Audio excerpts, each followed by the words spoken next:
Number 12. Heinrich Himmler. Heinrich Himmler was born on October 7, 1900 in Munich, Germany. He was a sickly and awkward boy during his early years and served for the German army in World War I. In 1923, he took part in the failed Nazi attempt to take over German state of Bavaria, known as the Beer Hall Putsch. As the Nazis rose to power in the early 1930s, he became the police president of Munich and was later the national police leader. During the war, he was the head of the SS and converted his education into a passion with selective breeding and racial perfection. During the Holocaust, he was closely acquainted with systematic murdering of the Jews and often personally visited concentration camps, as well as turning Hitler's hatred for the Jews into action. As the commander of Army Group Vistula in 1944, he supervised the arrest and execution of the group of officers that took part in an attempt to assassinate Hitler. Number 11. Joseph Mengele. Joseph Mengele, known as the Angel of Death, was born on March 11, 1911, in Günzburg, Germany. He joined the Nazi Party in 1937, and in the following year he became the SS captain. He was a German Nazi physician and received a PhD in physical anthropology from the University of Munich. He was appointed by Himmler to be the main doctor in Birkenau, the reception center for Jews. There, his staff and him selected Jews for labor or extermination, and often picked people to do experiments on in order to increase the fertility of the Aryan race.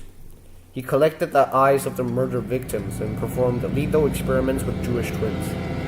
When his name stood out as one of the most wanted criminals after World War II, Mengele, aided by his family, fled to Argentina. Number 10. Walther Funk. Walther Funk was born in Trichenon, East Prussia, on August 18, 1880. He was a talented boy and went to University of Berlin to study economics, philosophy, and law. After World War I, like many other people, he had no faith in the Great Weimar government and believed Germany needed a strong leader. In 1931, he met Adolf Hitler, and Hitler was impressed by his ability and appointed him as his personal economic advisor. Funk proposed the idea of rebuilding Germany's economy by building large public works such as statues and highways, and increase Germany's agricultural production. In 1938, he became the Minister of Economics, and in 1940, the President of the Reichsbank. These two positions gave him complete control over the German economy, and during the Holocaust, he proposed that the valuables from the dead Jews to be taken to the Reichsbank. Number 9. Karl Donitz. Karl Donitz was born on September 16, 1891 near Berlin and joined the Imperial Navy in 1911. He served as a submarine officer in World War I and was chosen as the head of a U-boat fleet. He created the Wolfpack strategy, where groups of U-boats patrolled in a long line, and when sighting enemy ships, signaled other U-boats to attack. Under his guidance, he led commanders of the fleet to overwhelm Allied convoys and ships. In 1943, he replaced Erich Raeder as the commander-in-chief of the Navy and following Hitler's collapse, became the president of the Reich. He opened negotiations for surrender and successfully transferred 1,800,000 German soldiers to U.S. British-controlled areas, believing that the Soviets would not be merciful to his men. Number 8. Erich Raeder.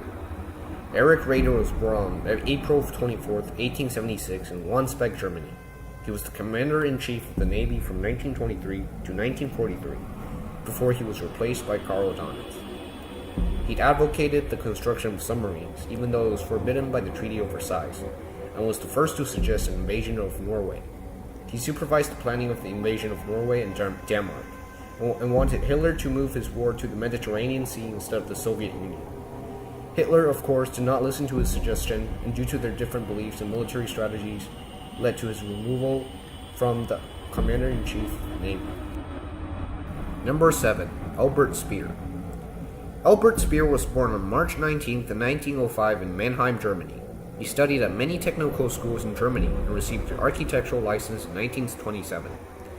He was the architect of the Nazi Party, starting with his crafting of the Nazi rallies to keeping the German war machine functioning in Allied bombardment. In fact, he joined the Nazi Party after hearing Hitler speak at a Berlin rally in 1931 and was accredited to the designing of the parade grounds, searchlights, and banners of the Triumph of the Will. In 1943, He replaced Hermann Goering as the planner of the German war economy and used forced labor so that the economic production reached its peak in 1944. When the Soviet Union invaded Germany, he was against Hitler's scorched earth policy and changed it so the German economy would not be crumbling.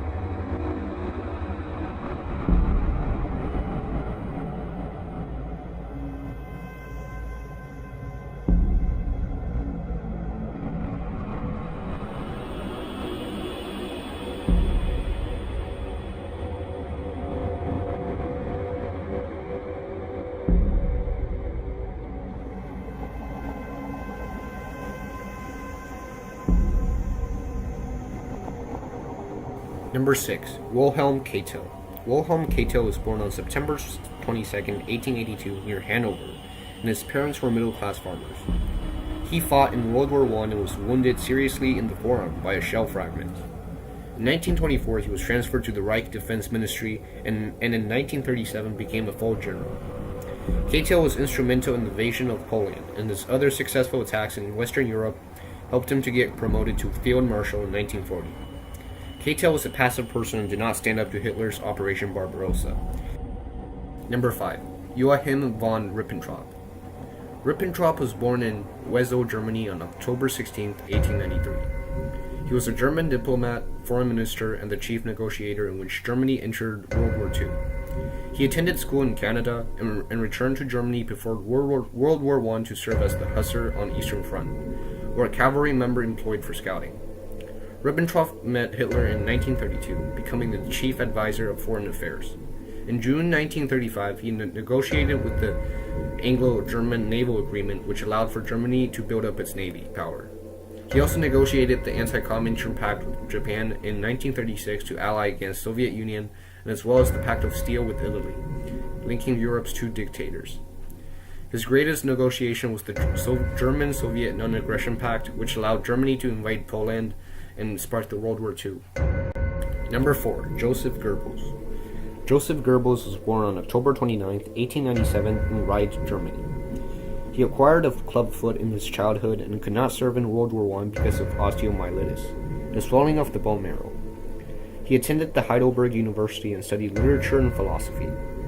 After inflation wrecked Germany's economy, Hitler and him both agreed that images and words were devices to exploit the discontentment of the people and start the Nazi Party. In 1928, he was elected to the Reichstag and was appointed by Hitler to be the propaganda director. He arranged large political meetings where Hitler was seen as the savior of Germany and used movie cameras and microphones to emphasize on Hitler's cult of personality and powerful image. Goebbels used newspapers, magazines, books, films, radio programs, and art to lift up the spirits of the German people and lead to hatred for the Jews. Number 3. Martin Bormann. Martin Bormann was born on June 17, 1900 in Wiegelben, Germany. He dropped out of school to work in farm estate and served as an artillery commander in World War I. After the war, he joined a far-rightist group and was associated with female murders, a series of murders committed by the rightists against political opponents deemed traitors. He was regarded as the model secretary of Hitler and slowly gained power and won over Hitler's trust. He controlled all questions regarding the security of the state, legislation acts, appointments, and promotions, as well as establishing espionage in the army, allowing young officers to spy on their colleagues' attitude. He fought against the Christian churches, whose influence is regarded as an obstacle to the Nazi Party's control. Bormann was harsh toward Jews, for he prescribed that the elimination of Jews not to be carried out in Germany, but to special camps in the Eastern Front. According to the legend, he witnessed Hitler's death and fled to South America, right afterwards living as a millionaire. Number 2. Hermann Goering. Hermann Goering was born on January 12, 1893 in Rosenheim, Germany. During World War I, he flew as a pilot, and after the war, flew as a commercial pilot. He played an important role in ordering the Nazi police force and established concentration camps for Jews. After joining the Nazis in 1921, he took part in the beer hall putsch and was given command of the stormtroopers. During the putsch, he was severely injured in the groin and was addicted to drugs for the rest of his life. Göring created the Gestapo, or secret police, and established camps for Nazi political opponents. In 1934, he led the SS into carrying out what is now known as the Night of Long Knives, in which 85 politicians were assassinated in order to further consolidate the Führer's power. In 1935, he took command of the German Air Force and immediately surrendered to the Americans after Hitler died. Number 1. Rudolf Hess. Rudolf Hess was born on November 25, 1900, in Baden-Baden, Germany. During high school, he was trained for priesthood, and the outbreak of World War I changed his future. He joined the army, was wounded 3 times, and was awarded the Iron Cross twice. He participated in the workers' staging revolt in the Ruhr Valley, and disconnected from Catholicism after joining the Nazi Party, and was imprisoned for 8 years after murdering someone. In August 1938, he was appointed the head of the Sachsenhausen concentration camp and was the longest-serving commandant of Auschwitz death camp. He ordered to build gas chambers and crematorium that turned Auschwitz into a death camp, and wrote poetry about the beauty of Auschwitz.